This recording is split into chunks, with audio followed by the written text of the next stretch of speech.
Você está amargurado hoje? Então encare essa amargura de maneira positiva. Tenha um olhar diferenciado sobre essa amargura. Olhe com um pouco mais de tranquilidade para essa amargura. E ao olhar com tranquilidade para essa amargura, sem desespero, eu começo a compreendê-la. Quando eu começo a compreendê-la, eu começo a senti-la de forma diferente. Aos poucos ela vai deixando de ser um peso e eu alcanço a leveza, que é o oposto da amargura. A fé, o tempo todo nos encaminha, a fé que nós professamos o tempo todo nos encaminha e precisa nos encaminhar para esses processos. Mudanças, transformações. Ninguém consegue chegar ao resultado se não passar pelo duro processo da construção desse resultado. É a vida. E não poderia ser diferente. É processual. A palavra já diz tudo, parte por parte. A bem-aventurança, ela engloba uma série de situações humanas aparentemente prejuízo. No primeiro momento, quando você olha para a bem-aventurança, parece que é prejuízo. Mas atado a este prejuízo, há sempre uma situação bonita sendo prometida. Por exemplo, toda vez que nós somos caluniados, é terrível, é horrível a gente sofrer uma calúnia. Mas há sempre uma promessa. E aquele que assume o evangelho vai viver sim a calúnia, vai viver sim a difamação. Com os apóstolos não foi diferente, minha gente. Com as primeiras comunidades não foi diferente. Não pense que com você vai ser. Se você quiser viver a vida de um jeito certo, se você quiser fazer pacto com a bondade, se você quiser fazer pacto com a justiça, você pode ter certeza que sempre haverá um espírito de porco de plantão para falar mal de você. E aí? Como é que você administra essa calúnia? Vai caluniar também? Vai levantar a mesma bandeira que o seu inimigo está levantando? Não. Você vai viver o processo contrário. Você vai recusar os efeitos da calúnia sobre você, para que você não se transforme também num caluniador. É o desafio de neutralizar dentro de nós o poder daquele que está de fora querendo fazer mal. E é por isso que a bem-aventurança nos ata a um contexto de promessas. Vive bem o sofrimento de hoje. É feliz aquele que está vivendo bem o sofrimento de hoje. É feliz aquele que está vivendo o sacrifício de hoje. Por quê? Porque ele vai conseguir chegar ao resultado bonito que o sacrifício propõe. Não é assim na vida prática? Se a gente quiser chegar lá, a gente tem que saber que para chegar lá, há um caminho difícil. Bem-aventurado aquele que não tem medo do caminho difícil, porque só ele poderá chegar ao destino final. É muito mais do que isso, mas é o que a gente poderia falar hoje, até mesmo para contextualizar com tudo aquilo que a gente falou no programa. Você pode ter certeza que se você quiser ser alguém na vida, se você quiser fazer a diferença neste mundo, você vai ter que estar disposto a sofrer muito. Porque não é fácil. Não é fácil manter-se de pé numa época, num tempo, onde a oposição a tudo aquilo que é justo, honesto, bonito, coerente, está sempre de plantão para destruir. Através de fofoca, de comentários maldosos. Não faça parte disso. Não faça pacto com essas situações. Descubra aquilo que você está sofrendo hoje, identifique nisso uma oportunidade de você se transformar numa pessoa melhor. É o que eu desejo para você, para a sua família, e que ao longo dessa semana você possa descobrir que a bem-aventurança, o sofrimento que a bem-aventurança traz, só tem um sentido e um significado. Ela nos reserva uma promessa futura. E que já se antecipa agora, quando eu começo a ser honesto com o meu processo. E já vou sentindo e experimentando, nas pequenas coisas da minha vida, a satisfação de ser quem a gente é de fazer o que a gente faz, de acreditar no que a gente acredita e de perseverar naquilo que a gente sabe que ocorre. Nos últimos dias eu estou preferindo ficar sozinha do que com as pessoas. Isso é normal? O que é normal, minha filha? É você perceber, né? Esse conceito de normalidade é muito estranho, porque é só você identificar se a sua necessidade de solidão está se estendendo demais. Porque todo mundo tem necessidade de solidão. Aliás, eu tenho pavor de não ter o meu espaço de solidão. Todo mundo precisa, né? Ter aquele seu momento, né? Aquele momento que você fica sozinho, que você não está sendo olhado por ninguém, que você pode ficar descalço, que você anda de pijama dentro de casa, que você fique à vontade, é o seu espaço. Às vezes, dentro da nossa casa, nós não conseguimos viver privacidade. Primeiro, por causa de um espaço físico. Às vezes você dorme com 2, 3 pessoas no mesmo quarto. Então, que hora que você fica sozinho? Só na hora que você vai no banheiro. E mesmo assim, se a casa tem um banheiro só, daqui a pouco tem alguém batendo a tá demorando, vai ficar quanto tempo aí, né?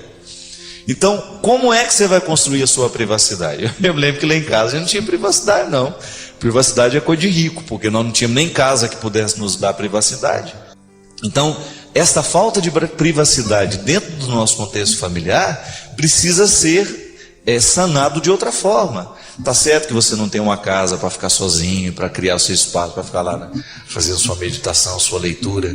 Crie o seu espaço de solidão, que ele é muito importante. Agora, minha filha, quando você percebe que a sua solidão está prejudicando a sua relação com as pessoas, então alguma coisa está errada. Porque o nosso tempo de solidão, ele tem que ser para preparar o nosso convívio. Não é só um egoísmo, não é não. A solidão prepara o convívio.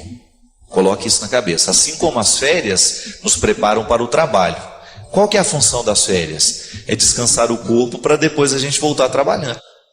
Com mais disposição. Não sei se isso acontece de maneira. Porque às vezes as nossas férias são mais cansativas do que o trabalho, né? Quem merece isso não, gente? E às vezes nós construímos o nosso descanso de um jeito cansativo. Então muitas vezes essa necessidade de solidão, ela é um cansaço mesmo, uma incapacidade que muitas vezes nasce uma incapacidade do nosso jeito de organizar bem a vida. Eu sempre penso assim, que há sempre um detalhe na nossa vida que pode ser modificado. Às vezes nós esperamos que grandes mudanças aconteçam. Não. Grandes mudanças não costumam acontecer, não. Ou se acontece, é muito sobrenatural. O natural é que você tenha a possibilidade de pequenas mudanças. Se eu disser para você que grandes milagres acontecem na nossa vida todos os dias, não. São miudinhos. Agora, uma coisa é certa. Que acontecem. Aí vai depender da nossa sensibilidade de abrir os olhos para perceber. Vai depender daquilo que nós conseguimos enxergar. Você tem inúmeras possibilidades diante de você. Pode ser que você não veja todas. Comece por aquelas que você vê. Seja honesto com aquilo que Deus está te dando. Muitas vezes nós ficamos pedindo a Deus uma série de coisas, mas Ele já deu o que a gente precisa, mas a gente não sabe reconhecer.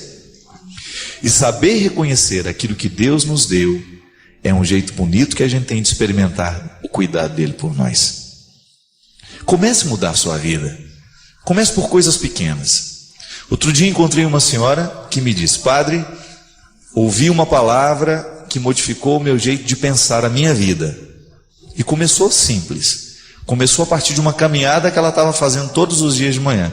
O todo dia não pode ser a partir da segunda-feira só. Tem que ser uma atitude que envolva a nossa vida, que nos discipline.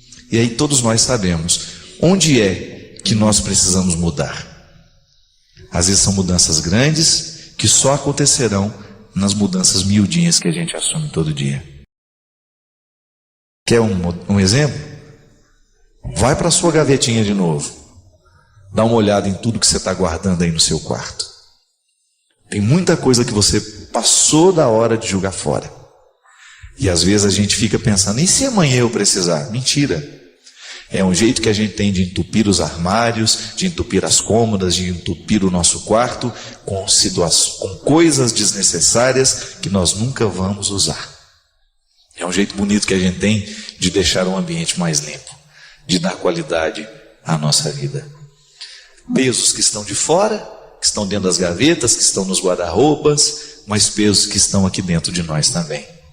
Rancores que às vezes nós precisamos jogar fora. É um jeito bonito que você tem de deixar Deus cuidar de você, jogando fora aquilo que não merece ser guardado. Padre Fábio, quando é que eu posso considerar a minha confissão incompleta? Eu me confessei recentemente e sinto como se não tivesse me confessado. Esqueci algumas coisas, o sacerdote não conversou direito comigo, mesmo vendo o meu nervosismo, que costuma ser sempre assim quando me confesso. Fico nervosa. Os pecados que esqueci são perdoados? Como fazer uma boa confissão? Minha filha, o sacramento, ele realmente... Confissão é você contar o pecado. Muitas vezes as pessoas confundem a confissão com o aconselhamento. Não é, né? Dentro da confissão até existe uma pequena exortação, um pequeno aconselhamento. Mas a gente não pode confundir conversa com confissão. Confissão é contar os pecados e receber a absolvição. Direção espiritual é outra coisa. Mesmo porque o padre, se ele te escuta em confissão e você faz uma direção espiritual, ele não pode nem comentar muita coisa por causa do sigilo de confissão que a gente tem. Não é comentar com os outros, não é comentar com você mesmo. Ou até mesmo voltar a conversa numa outra oportunidade. Quando é que o sacramento é eficaz? Uma confissão, ela é bem feita à medida em que você consegue sentir a eficácia do sacramento. Isto é, você de fato internaliza o perdão recebido. Mas isso não depende do padre, minha filha. Depende do seu arrependimento. Mesmo porque só contar o pecado, muitas vezes não nos alivia. O que nos alivia de verdade é o arrependimento. Então, muitas vezes nós nos confessamos sem arrependimento. Então, isso não vai ter repercussão dentro de você. Porque você cumpriu apenas uma obrigação formal de contar o pecado ao padre e ficou por isso mesmo. Quem se perdoa é você. Não adianta nada eu lhe dar o perdão se você não viveu a sua reconciliação. E esse primeiro passo da confissão é muito importante. Eu preciso ir para a confissão já reconciliado. Eu preciso ir já reconciliado com aquilo que eu fiz de errado. Então, se eu magoei alguém, antes de ir me confessar, eu já preciso ter arrumado aquela situação que ficou desajeitada. Eu já preciso ter pedido meu perdão a quem eu magoei. Eu já preciso ter devolvido o que eu roubei. Eu já preciso ter consertado o que eu desconsertei. Porque quando eu vou para o padre, eu vou apenas para receber com eficácia o perdão que Deus vai me conceder, mas que eu já me concedi. É muito interessante porque muitas vezes nós não vamos bem na vida, não é porque o outro não nos perdoou, não é porque o outro nos machucou, não. O pior inimigo que nós podemos ter na vida não está de fora, ele está aqui dentro de nós. Então, quando nós não vivemos este primeiro passo da reconciliação, a gente vai ter a dificuldade de poder viver a eficácia ou sentir a eficácia da confissão e do perdão que o padre vai nos dar. Então, minha filha, arrependa-se antes de confessar-se. Busque essa reconciliação interior antes de ir contar o que você fez. Mesmo porque eu particularmente compreendo que atender confissão é quase que um processo terapêutico. Nós ajudamos a viver, arrumar o quebra-cabeça que está desarrumado dentro do coração do outro. Eu não tenho o poder de mexer nas peças. Eu tenho o poder de ajudar a mexer nas peças, mas o primeiro movimento quem faz é a pessoa que precisa se reorganizar. É ela que está vivendo o momento do desconcerto. Há sempre um desconcerto em todo o pecado. O pecado nos desconcerta. O pecado nos retira do prumo. Então a confissão tem o poder de ajudar a fazer esse processo a ser retomado. Mas antes de qualquer coisa, você precisa viver essa reconciliação.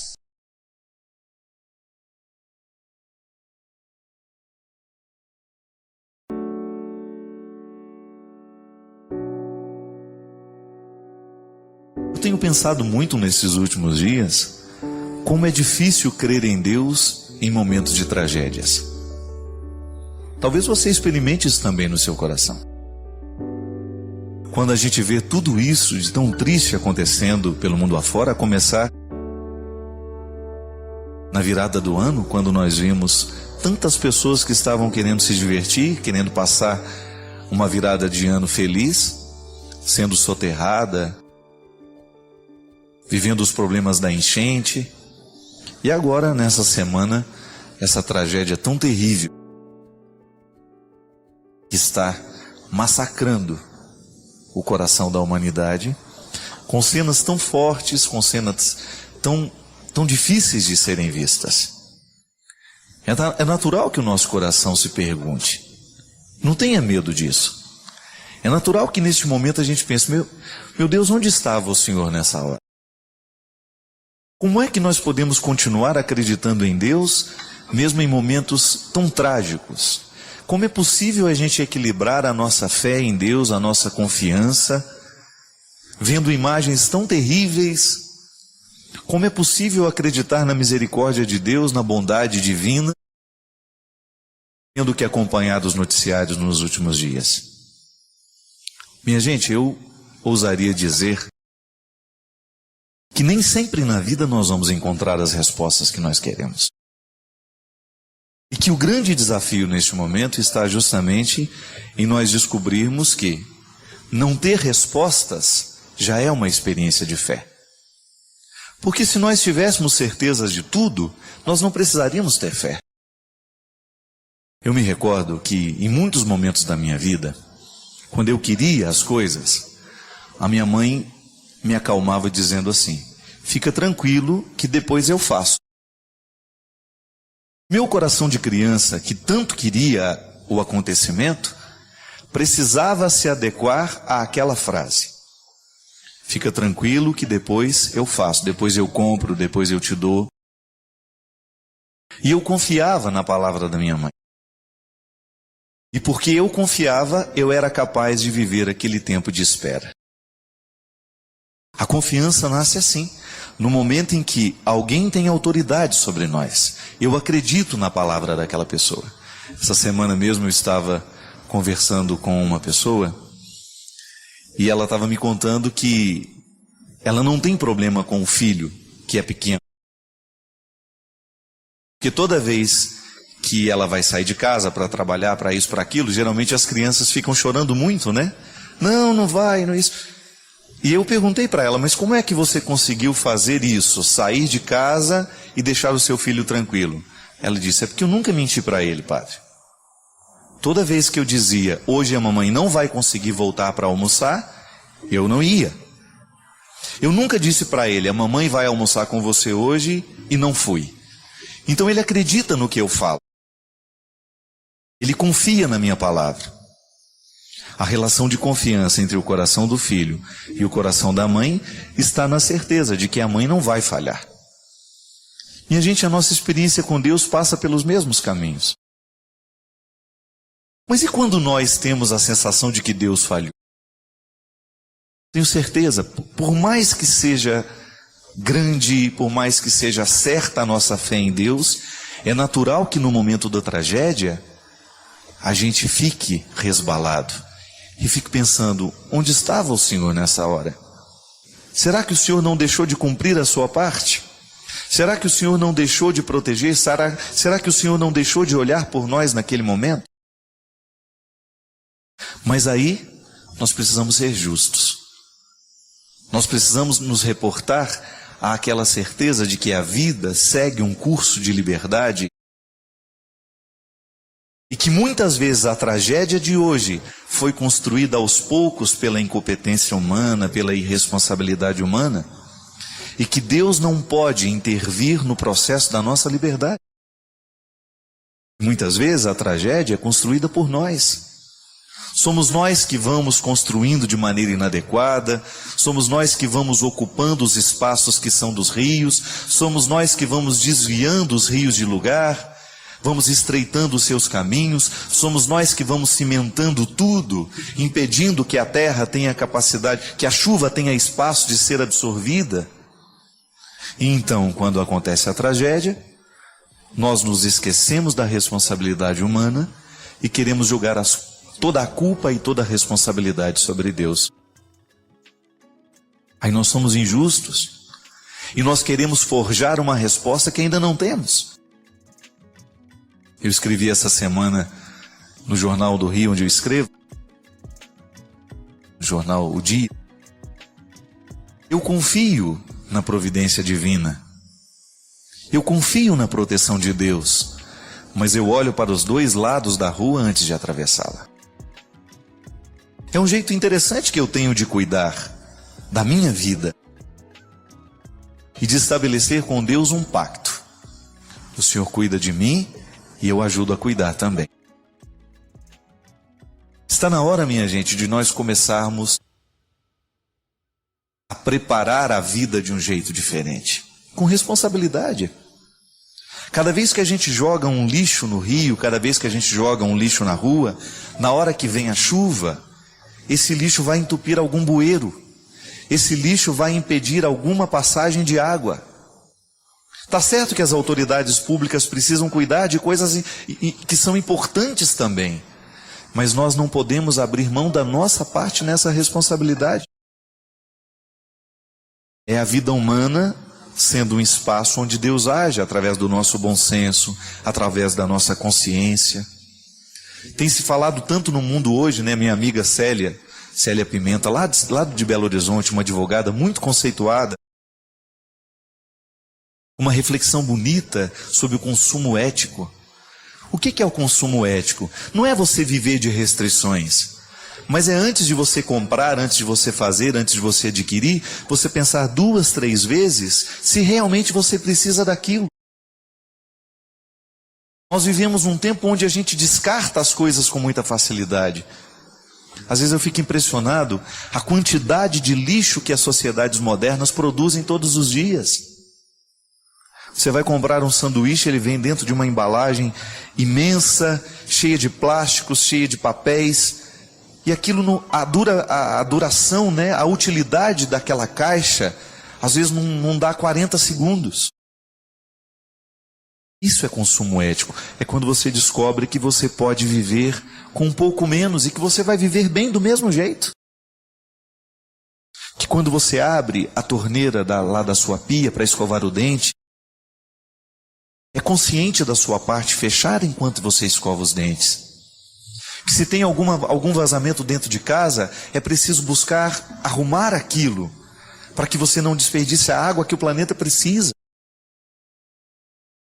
Que é possível construir hoje com um pouco mais de consciência ecológica, o reaproveitamento da água, né? Buscar novas formas de consumir essa água com um pouco mais de consciência.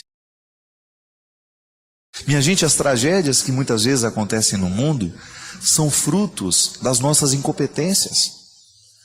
Nós tivemos aquele encontro lamentável em Copenhague, né? Onde queriam discutir os destinos do mundo. É a nossa sobrevivência, é a sobrevivência do seu filho, que passa pelas decisões dos nossos governantes. Em diminuir a emissão de gases que destroem a camada de ozônio, que aumenta o aquecimento global, que desfaz as geleiras, e que depois esta água vem inundar as nossas cidades, vem avançar sobre as nossas cidades, sobre as nossas ruas. Porque se nós não encarnarmos o cristianismo nessas decisões importantes do nosso dia a dia, se a gente não começar a tratar das nossas decisões a partir de uma reflexão ética, moral, o mundo vai perdendo qualidade, minha gente. Jesus precisa entrar na nossa vida assim também, nos impedindo de julgar um lixo no lugar errado. Jesus precisa entrar na nossa vida nos ajudando a reciclar o lixo. A gente já falou tantas vezes aqui de reciclar o lixo do coração, né? Todas as reciclagens são importantes. Assim como eu reciclo a garrafa de refrigerante que alguém usou dentro da minha casa, eu também tenho que reciclar as minhas emoções, eu também tenho que reciclar a minha fé, neste momento em que tudo parece irremediavelmente perdido, em que você não tem respostas para muitas coisas, em que o seu coração duvida da existência de Deus por causa de tantas tragédias. É momento de reciclar. É momento de dar à vida uma nova oportunidade. toda vez que nós temos um desrespeito dentro das relações que a gente estabelece, a gente precisa, primeiramente, tomar o posto, né? Isso é, assumir o papel. Quando a gente é desrespeitado, é porque de alguma forma nós autorizamos o desrespeito. Eu sempre digo isso e tenho uma convicção muito clara disso. Para mim isso é muito real. E eu vejo isso muito na prática. As pessoas que são desrespeitadas, elas geralmente autorizam aqueles que a desrespeitaram pela primeira vez. É uma regra da vida. Se uma pessoa grita uma vez com você e você não fala nada sobre o grito dela, se você não diz que aquele grito realmente lhe incomoda e você não quer que ela continue gritando, é possível que ela grite a vida inteira. E porque você nunca disse, porque você nunca revelou a ela que aquele grito lhe incomodava, então é possível que ela vá continuar gritando a vida inteira. Isso é, você não tomou a posição na hora certa, então vai ter que aguentar grito o resto da vida. Porque ela identificou que com você ela pode gritar quando ela quiser. Quando uma pessoa lhe dá um tapa, sobretudo na relação marido e mulher, e você aceita este tapa, e você não coloca aquele homem no lugar dele, você está autorizando que este marido se transforme em um agressor. E muitas vezes denunciá-lo é a melhor forma de ajudá-lo. Você não pode ficar passando essa violência sozinha e calada. Porque cada vez que você oculta o seu agressor, você está dando pleno poderes a ele de continuar lhe agredindo. E essas relações marcadas pelas agressões são relações que nós chamamos de objetais. O que é uma relação objetal? É quando eu estou diante de alguém que eu enxergo como um objeto. Um objeto eu posso fazer o que eu quero com ele. Ele não tem reação. Eu posso pegar essa cadeira e quebrá-la. Eu posso jogá-la fora, eu posso gritar com ela. E não vai alterar em nada o que essa cadeira é, porque ela é um objeto. Agora, a partir do momento que eu trato aquela pessoa como se ela fosse um objeto, isto é, com total desrespeito por ela, eu estou então desumanizando a relação. Uma relação desumanizada é uma relação que vai causar muito sofrimento em quem está dentro dela. Porque nós não queremos ser desumanizados. Mas volto a dizer, no momento em que há o primeiro gesto de desumanização, se a gente não reage contra esse gesto, é possível que a gente vá se desumanizando cada vez mais. E você sabe disso na prática. Começa a pensar aí na sua vida, quantas pessoas já lhe agrediram com palavras, e são agressões constantes muitas vezes. Filha que grita com a mãe, isso é tão comum, não é? Filho que agride a mãe, um dia essa mãe perdeu a autoridade sobre ele. E a autoridade não é gritar não, viu? A autoridade é dizer a ele com calma, você não vai gritar comigo, porque eu sou sua mãe e mereço respeito. E você vai demonstrar por meio das suas atitudes, que se ele continuar gritando com você, ele vai passar por um processo de correção que lhe vai ser muito doloroso. Porque se você não contorce essa situação, não é aquela história? É de pequenino que se torce o pepino, não tinha uma coisa assim? É verdade. Se você não coloca a criança no lugar certo, daqui a pouco ela está mandando em você. Relação objetal entre pai e filho é muito comum. Tem muitos filhos, gente, que são, 2, 3 anos, carinha de anjo, mas já estão agindo de maneira terrível. Já são diabólicas nas suas atitudes. Sabe por quê? Porque elas estão criando dentro delas um espírito de autoridade que um dia vai desencadear e até mesmo no risco de violência física contra os pais. Então é preciso que a gente o tempo todo jogue luz sobre as relações que nós estamos estabelecendo. Será que nós também não estamos tratando o outro como se fosse um objeto? Será que nós não estamos autorizando os agressores? Será que nós não estamos entregando a eles a possibilidade de fazerem com a gente o que eles bem entenderem? É muito comum no mundo de hoje a gente permitir a agressão. Um dia ele muda. Não, não vai mudar não. Se a gente não sinalizar para a mudança, ele não vai mudar. Eu volto mais uma vez àquilo que eu estava confessando da minha vida, né? Sabe qual que é o grande risco que eu corro como pessoa? É o fato de eu ter pouco espaço na vida, de ter feedback das pessoas para mostrarem os meus erros, para mostrarem os meus defeitos, para mostrarem aquilo que em mim precisa ser modificado. Por uma razão muito simples. Às vezes a minha estrutura de vida não me permite isso. Às vezes as minhas relações são tão rápidas, os meus encontros são tão transitórios, que eu não tenho uma pessoa que de fato chegou, Padre Fábio, isso não está certo não. Naquele momento que eu disse para você que eu tive o desafeto, né? Que eu ouvi dessa pessoa isso. Uma pessoa com muito carinho me disse, uma pessoa que participa da minha vida. Cuidado com o que você está fazendo com você. Porque chega um momento, gente, que assim como eu posso fazer bem a muita gente, eu posso fazer muito mal a uma pessoa. Tudo depende do que eu vou permitindo. E muitas vezes esse feedback é absolutamente necessário para que a gente não se torne objeto do outro. Deus me livre de ser objeto do outro. E a gente sempre corre esse risco, né? O que é você ser objeto do outro? É quando ele vê em você apenas a satisfação de uma necessidade. Cada vez que a gente se sente objeto do outro, ou então que ele te põe a mão quando ele quer, que ele te abraça do jeito que ele quer, não. O corpo é um limite que precisa ser respeitado. Eu não sou um objeto para o outro me encostar do jeito que ele quiser, me pegar do jeito... Não, as coisas não podem ser assim não. Você na sua vida estabelece os seus limites o tempo todo. E é importante que você estabeleça. Você não é objeto. Se você cair no meio de uma multidão, e essa multidão se sentir no direito de colocar a mão em você o tempo todo, não. Há um limite que precisa ser respeitado. A relação objetal, ela acontece em todas as dimensões da vida. No momento que você vai ao banco, por exemplo, você corre o risco de ser considerado um objeto.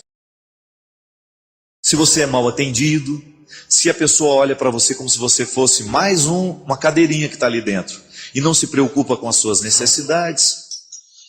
Nos estabelecimentos públicos, nós corremos o risco o tempo todo de sermos considerados objetos. Às vezes você entra dentro de um lugar, você não é considerado humano, você é apenas mais um número que está ali dentro. Numa fila de espera no hospital, numa fila de laboratório, sei lá. Você corre o risco de ser considerado um objeto. Eu até digo que o que faz diferença no atendimento das pessoas hoje? Se você tem uma empresa e não quer trabalhar a partir das relações objetais, é você tratar o outro como gente. Hoje, por exemplo, eu fiz uma experiência muito interessante lá em Taubaté. Eu precisava de uma informação a respeito de uma encomenda minha internacional que está vindo, e eu liguei nos Correios. E não estou tratando com preconceito, mas geralmente quando a gente liga para essas empresas, a gente custa ser atendido, não é assim?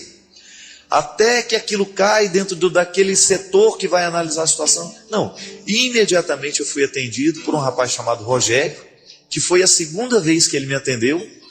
E olha, o interesse dele por resolver a minha situação, nem era da alçada dele, mas ele se interessou pelo assunto, procurou e disse, Fábio, nem sabia quem eu era, falou, Fábio, quando você, vamos esperar mais uns 2 dias, não conseguindo, ligue, me chame, fale comigo, que eu vou lhe ajudar a resolver essa situação. O que na verdade aconteceu, minha gente, é que aquele rapaz, no exercício da sua profissão, me tratou como gente.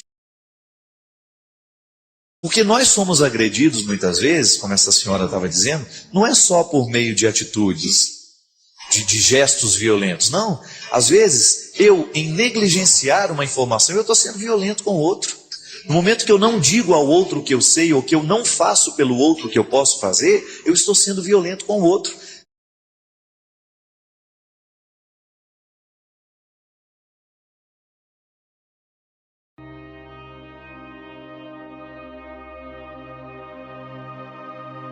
Você sabe que quando eu abri aqui, vou pegar um texto para a gente começar o programa, caiu exatamente nele. E foi justamente a reflexão que eu tenho feito ao longo dessa semana, de como é necessário a gente descobrir que em nós tudo está condensado. A presença de Deus, a presença dos outros, e que se eu me recusar a viver fora da relação com esse poço que sou, eu me transformo num fantoche, me transformo num fantasma, eu me transformo nos outros, né? Eu vou viver as expectativas que estão fora. Diz agora, eu fico impressionado de ver, mesmo motivado pela música que nós estamos cantando, como chegar a este poço só é possível quando nós estamos acompanhados de pessoas que nos amam. Então a gente fica procurando o poço dos outros. Exatamente, ou comparando o nosso poço com os outros. É sempre uma força que às vezes a gente não entende como ela acontece e como ela chega até nós. Mas é incrível quando nós somos olhados, só olhados, amorosamente, nós somos capazes de tanto, de tanto. Nós chegamos tão mais longe e a gente se desafia muito mais porque o conforto do amor verdadeiro de um irmão, de um olhar amoroso, de um amigo, nos torna muito mais fortes do que a gente imagina. E às vezes a gente não sabe o que pode realmente oferecer a alguém só com esse olhar amoroso. Hoje foi um dia especial para mim, foi um dia de fotos. Eu sou meio tímida assim, né? Não me acho grande coisa. Uhum. Mas gente... Dá uma filmada na minha cara quando ela fala que ela é tímida. É sério, é sério, ó, esquenta. Ainda bem que eu tô de masculina. Boa noite, senhor Christian. Você também acha a Ziza tímida? É, tímida é você. Assim. Mas você passou a tarde tirando fotos? Foi. É a coisa mais cansativa que existe na face da Terra. É cansativo, dá vergonha, porque você fica assim, o que a pessoa está vendo em mim? O que ela está procurando? O que ela está olhando? Mas ela, maravilhosa, com seu olhar de fada, Alice Venturi, além de ser uma exímia profissional, maravilhosa, ela me olha com amor. Ela que fez a foto da minha capa da biografia. E é assim, ela tira... É isso mesmo, pode mostrar, por gentileza. Olha lá, ó. Agora é timidez, menina. Olha lá, ó. E que coisa linda é quando a gente se sente amado, a gente se transforma mesmo. É maravilhoso. Aí eu entendo mesmo a parábola do filho pródigo que está me esperando. Deus me espera com um anel, com a minha roupa me esperando, com sandália me esperando, a festa me esperando. Porque tudo aquilo já está em nós antes mesmo que a gente chegue na casa do Pai que me espera. E o que é bonito é que faz aquele menino acreditar que ele nem precisa mais dizer o que ele havia preparado para dizer, é o olhar do pai dele para ele, né? Osíris, é interessante porque na dinâmica da vida, nem sempre nós somos conscientes disso. Não. Mas é a primeira palavra que nós dizemos quando o outro chega. É o que a gente olha. Né? Exatamente. Como a gente olha para o outro. Eu me sinto bem-vindo ou não é com a palavra que o outro me diz. É com o olhar que ele me oferece. Exatamente. E a gente se revela no olhar. A gente conta tudo que não quer contar. A gente diz realmente tudo que às vezes quer esconder, mas realmente é a janela da alma. E faz tanta diferença quando eu me sinto amada em um lugar. Eu me sinto, e sou mesmo, mais competente, mais bem-sucedida, mais eficaz, mais amorosa e também mais paciente, também mais tolerante comigo mesma. E é incrível, às vezes a gente sempre vai olhar para o jardim do vizinho, para os amigos dos outros, para os outros, para fora de mim. E eu gosto muito de pensar no bebe do teu poço, cava no teu terreno, porque para mim é o sentido mais concreto da providência. Ter um espírito que aceita, um espírito submisso à realidade que me circunda.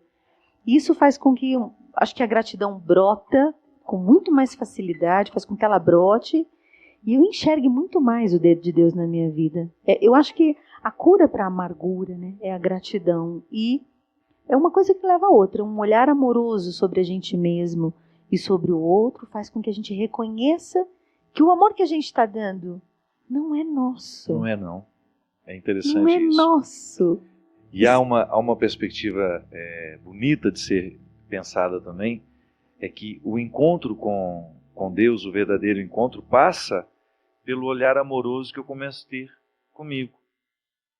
Eu como padre, às vezes eu encontro pessoas que precisam curar a maneira como elas se olham. Uhum. Elas são muito melhores do que elas imaginam. Mas não conseguem ver. Não. Há pessoas que se interpretam muito piores do que verdadeiramente estão. Eu nunca digo que uma pessoa é ruim. Eu posso estar ruim, mas a minha essência é boa. A antropologia cristã me afirma que todo homem é bom, como dizia o nosso querido nosso filósofo grego. Gravamos isso já, inclusive. A essência do humano é boa. Agora, à medida em que nós vamos recebendo os acúmulos, as influências dos outros, os olhares que nem sempre nos amam, né? Porque uma criança ela já é naturalmente vítima dos olhares que não a amam, das palavras que não a respeitam. Aí a gente acaba criando uma indisposição com a gente. E o primeiro gesto da conversão é modificar a maneira como eu me olho.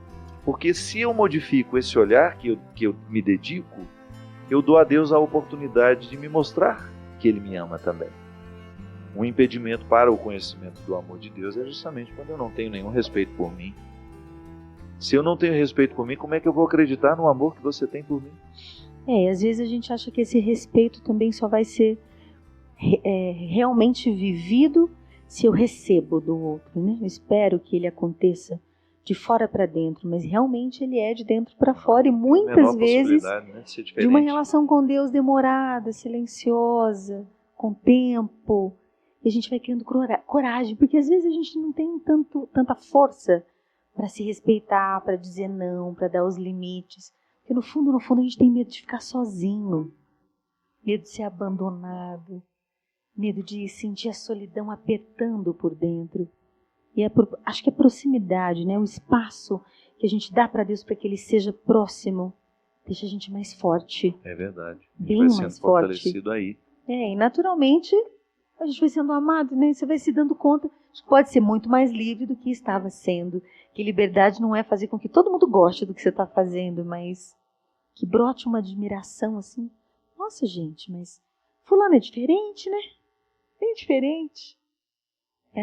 Esse perfume, né, de alguém amado, de verdade, internamente, que precisa de realmente muito pouco, né, muito pouco, para ser feliz. Acho que é um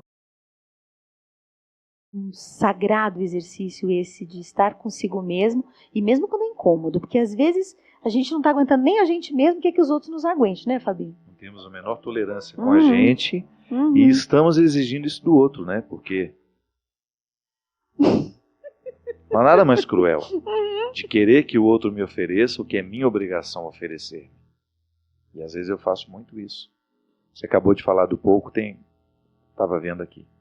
Mais vale o pouco com justiça do que o muito com iniquidade. Às vezes nosso tudo é pouco aos olhos dos outros. Sigamos mesmo assim. Importa é que sejamos fiéis ao olhar de Deus.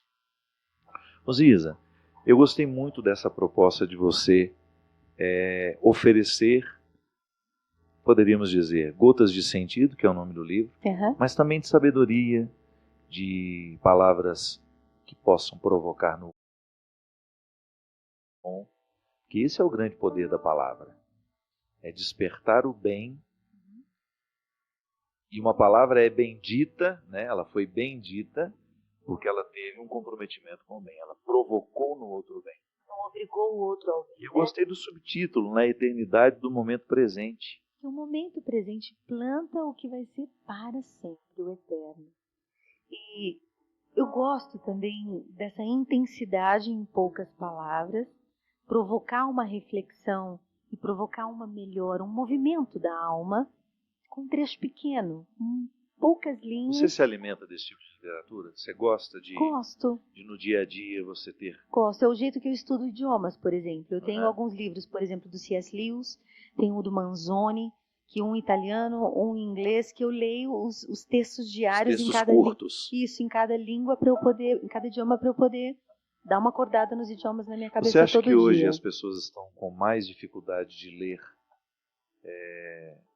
discursos mais longos, que esse formato mais simples, que não é simplista, né? Tem profundidade no que você escreve, e ao mesmo tempo optar pelo formato breve facilita muito, né, para as pessoas. Eu acho que facilita para um começo, porque quando você toma gosto pela profundidade, naturalmente a tua sede não é saciada com qualquer coisa, não é saciado com um pouco, porque é um caminho que você vai galgando, uma montanha, ou o Castelo Interior de Santa Teresa, por exemplo. Você entra em um cômodo simples, mas você já não se satisfaz só com aquilo se a sua relação com essa proposta simples foi sincera, foi honesta, e você se dá conta da sede que tem. Talvez hoje, por isso as pessoas não tenham tanta paciência de ler um texto longo, porque elas não têm paciência de perceber a fundura da sede, o tamanho da sede, a intensidade do desejo de verdade mesmo. Então, quando você realmente para ler e para se escutar, eu acho que você vai, aos poucos, galgando novos caminhos. Mas talvez esse tenha sido a proposta do Gotas de Sentido. De gota em gota se constrói um rio. Dentro de si, de gota em gota, tudo fica bem maior. E é preciso regar um terreno que em nós, na percepção sobre nós mesmos, para chegar até Deus, às vezes está ressecado, um terreno muito abandonado. E numa palavrinha, você pode ir acordando, e todo dia acordando um pouco, e vai começando a ter um pouco, pelo menos, de disciplina de escutar-se e naturalmente escutar o Deus que te habita. Então a proposta é essa, é um livro para ficar do lado da cabeceira, para você ler todo dia. Várias pessoas me mandam mensagem, tô na hora, e me manda assim, eu fico o livro, assim, tá na minha hora hoje. E às vezes eu vejo as pessoas tirando foto da página do dia, para poder dizer do estudo ou do momento de reflexão que teve. É uma proposta simples, mas não por isso rasa. Não mesmo, porque dá muito trabalho escrever assim.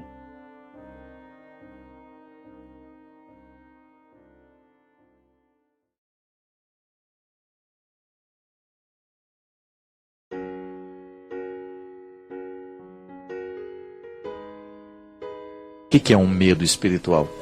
Quando eu não enfrento as dificuldades da vida, quando eu não me encorajo o suficiente para me desafiar como pessoa, quando eu me acomodo no meu mundo. A fé é um instrumental para nos fazer avançar esses territórios. A melhor maneira de vencer um medo é racionalizando.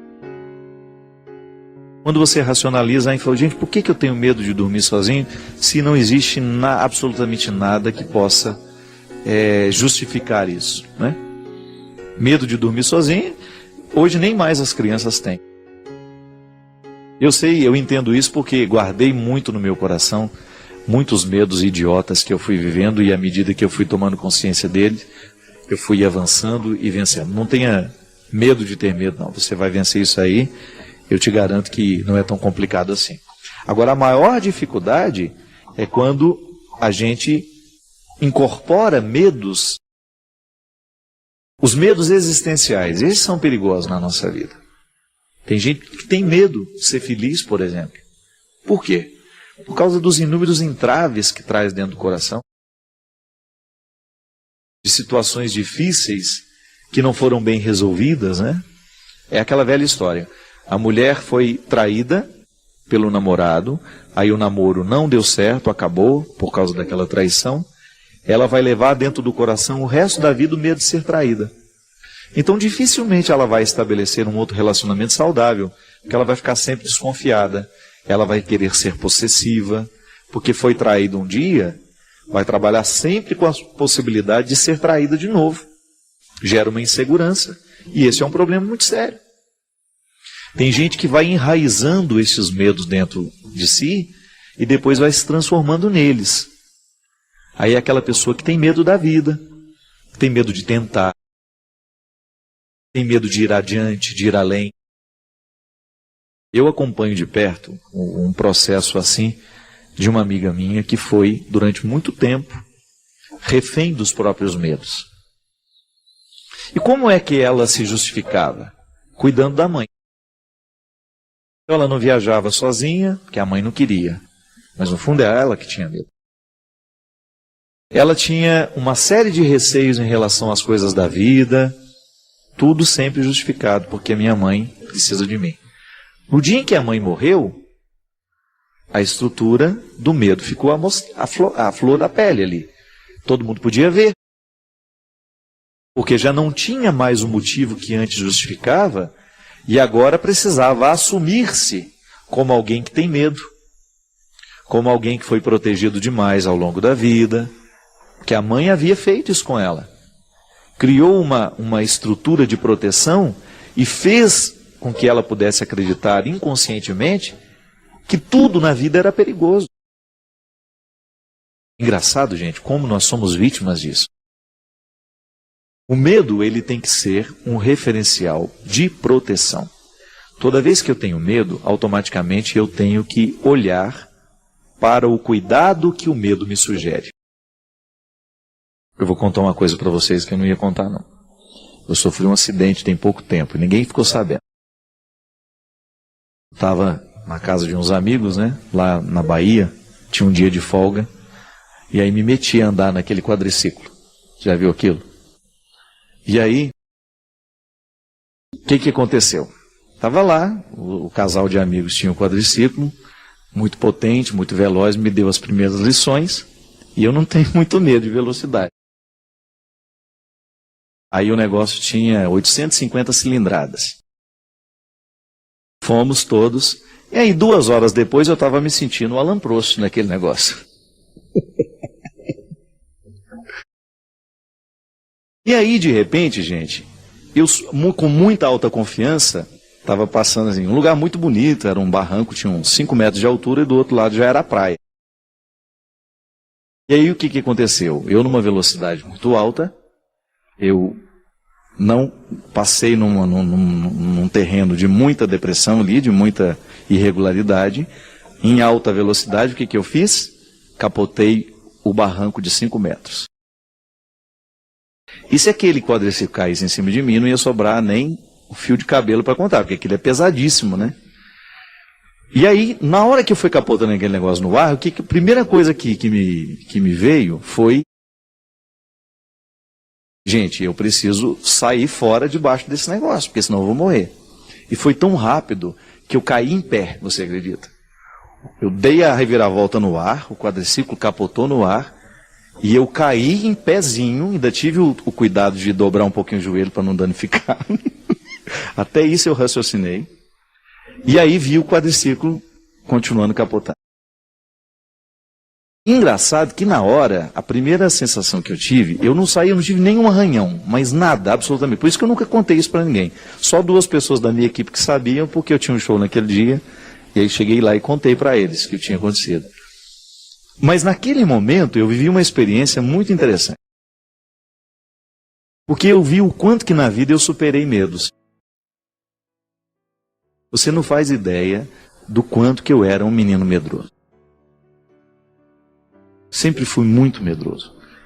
E naquele momento daquela capotagem, eu agi com muita coragem, porque eu tive tempo de pensar em tudo. Uma fração de segundo, e protegido pela bênção de Deus ali me segurando na hora, né? Porque eu também não posso dizer, eu tenho certeza absoluta que foi Deus que me protegeu naquele momento. Mas foi determinante a minha segurança para enfrentar aquele momento de dificuldade. Eu acho que se eu não tivesse passado pelo processo humano que eu já passei, de começar a lidar com os meus medos, eu tinha medo de altura, não podia chegar perto, tinha medo de carro, tinha medo de acidente, tinha medo de tudo. Se de repente eu sou medroso demais e vivo uma situação dessa, é bem provável que eu venha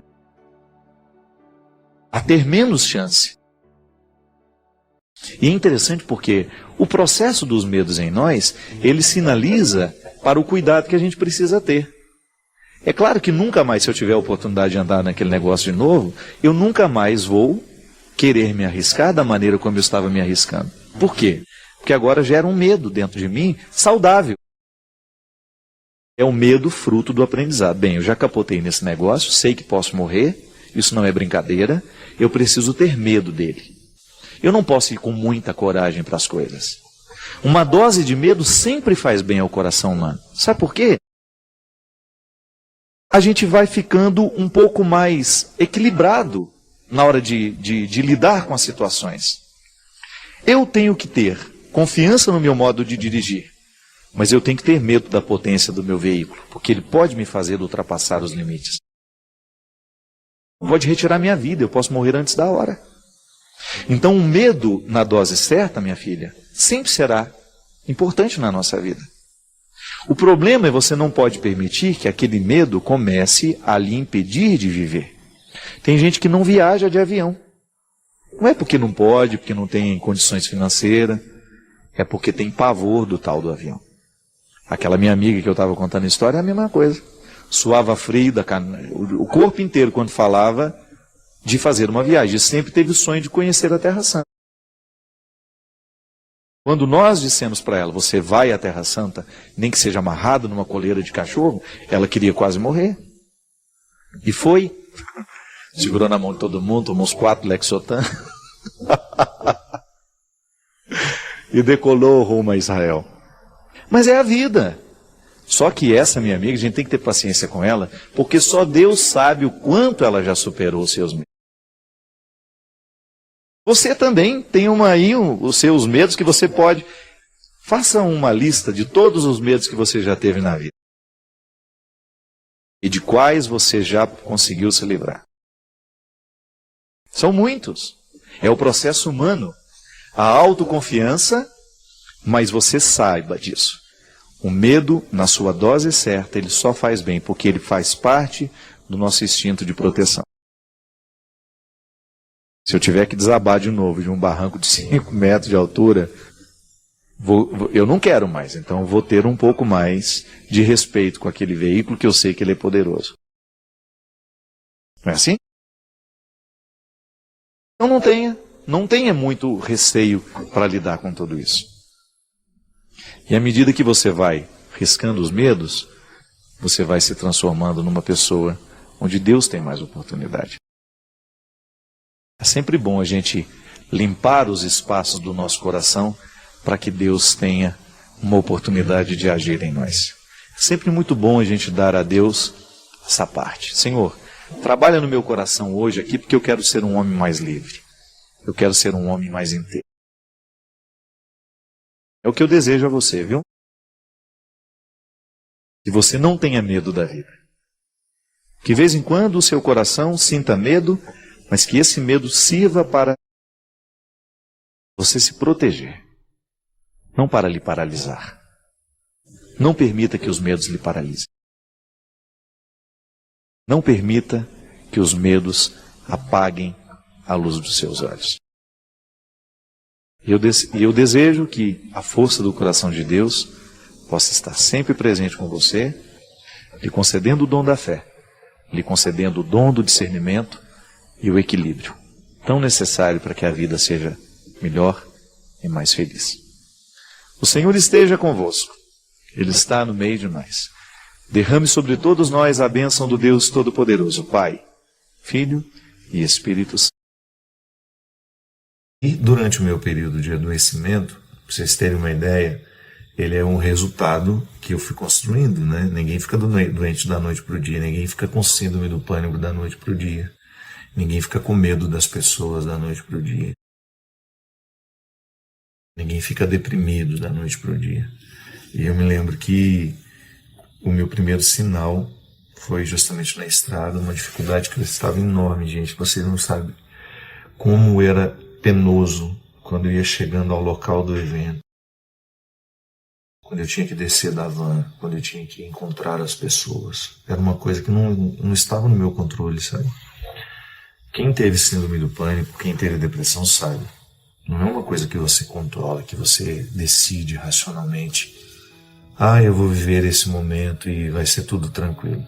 Não é. Definitivamente não é. E aquilo que antes para mim era uma fonte de tanto prazer, de tanta alegria, de tanta satisfação, de repente deixou de ser.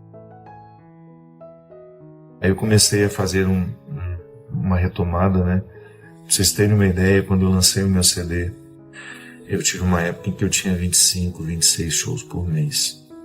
Às vezes eu ia em casa uma vez a cada 2 meses para trocar de mala.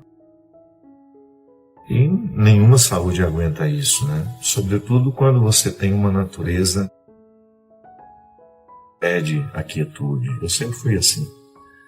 Pode não parecer, mas eu sou tímido, muito tímido. Eu enfrento bem. Vou ter que falar para 1 milhão de pessoas. Nem frio na barriga me dá. Eu sou tímido nas relações interpessoais, sabe? Se eu chegar assim numa sala que tenham 6 pessoas, eu fico tímido. Eu não tenho timidez com a multidão, eu tenho timidez assim, no dia a dia. Fico extremamente constrangido quando as pessoas me abordam para tirar foto e eu sei que as pessoas estão olhando ao redor. Tudo isso me faz ficar muito constrangido. Então, eu tenho uma natureza melancólica, a melancolia sempre fez parte da minha vida. Sempre fui um menino triste, digamos assim, né? Não de tristeza, que vida infeliz que eu tenho, não é disso não. É de uma coisa que eu tenho dentro de mim, que eu não sei de onde nasce, que acaba me identificando muito com tudo aquilo que é naturalmente melancólico, né? Então eu sempre fui assim. Então de repente eu estava num vai e vem interminável, né? Que não tinha fim nunca. Eu ficava naquele vai e vem, uma vida muito diferente da vida que eu sempre tive. Eu me afastei muito das minhas origens, das minhas raízes. Essa vida de muita evidência, ela tem tanto prejuízo para a gente, você não pode imaginar. Eu que sempre gostei de estar no meio do povo, com as pessoas. O que mais me fez querer ser padre foi isso. A oportunidade de ouvir as pessoas. Estar com elas. E eu sempre quis oferecer aos outros aquilo que eu gostava de receber. Eu acho que esse é um princípio tão honesto, sabe? Quando você descobre que você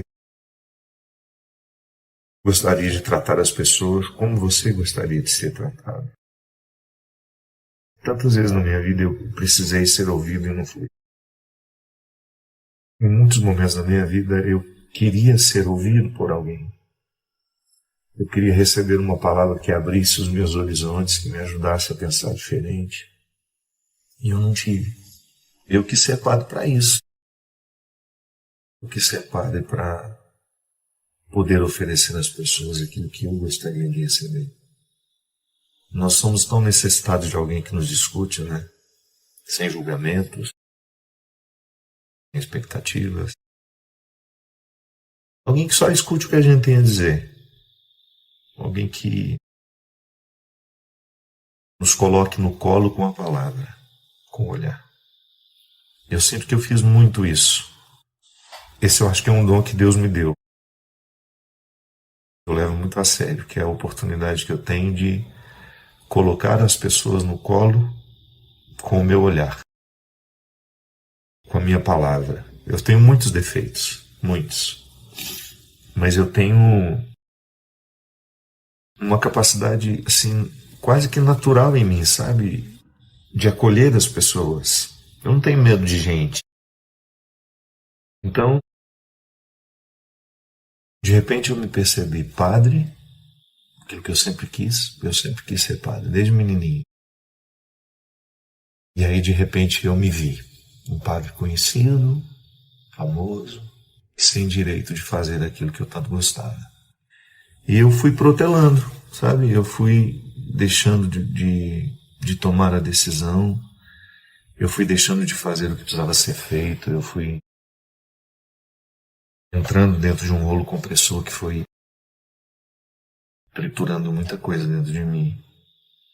E muito da minha essência ficou ofuscado. Nada pode nos tornar mais infelizes, minha gente, do que quando a nossa essência não é respeitada. Quando aquilo que é verdadeiro em nós não tem o seu devido espaço. Por mais que você esteja aparentemente feliz, realizado, lá dentro de nós, vai se criando um espaço como se a consistência fosse acabando, sabe? Como se você mesmo minasse os alicerces da sua casa.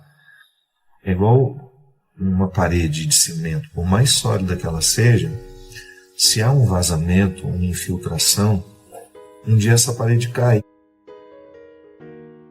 Mesmo que ela tenha sido erguida a partir de cimento, argamassa, tudo isso. Quando a nossa essência não é respeitada, nós criamos um espaço de fragilidade muito grande. Uma fragilidade que vai contar. Um dia vai gritar. Um dia vai fazer muito, muito barulho dentro de nós. E foi justamente isso. Foi justamente isso que aconteceu comigo. De repente a minha habilidade em passar por cima de tudo aquilo, de ter uma vida muito contrária ao que me pedia a alma. Essa consciência eu tive logo de início. Eu falei, meu Deus do céu, eu dou o meu corpo, um tratamento completamente diferente do que me pede a alma. E ali eu me dispersei, eu me tratei de uma maneira desonesta. Eu estive muito ausente de mim. Muitas coisas da minha vida sacerdotal ficaram de lado. E de repente eu estava doente.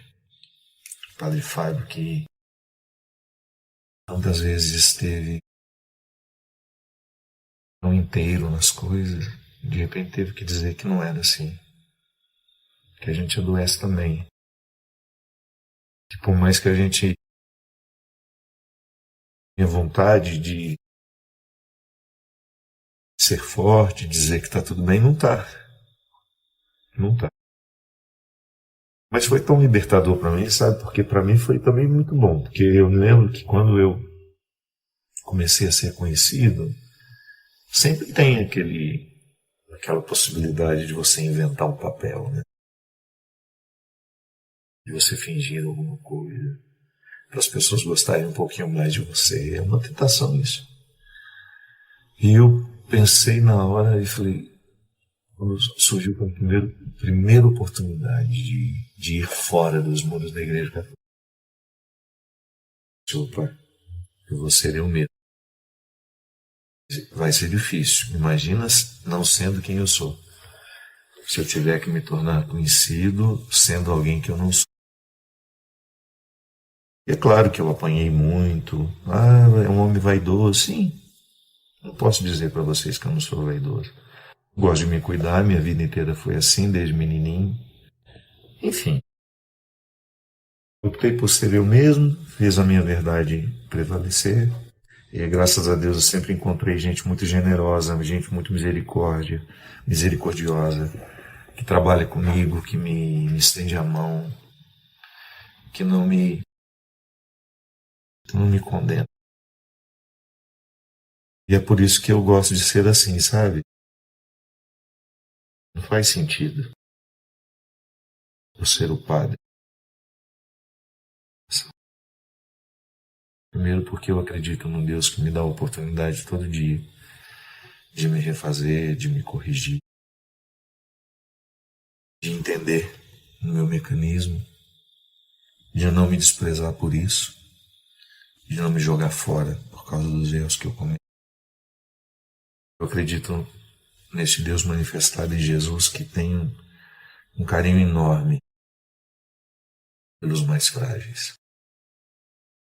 Um Deus misericordioso que tem uma capacidade enorme de acolher os que a gente geralmente não acolhe. Então não poderia ser diferente o meu olhar. Não poderia ser diferente a minha presença na vida das pessoas.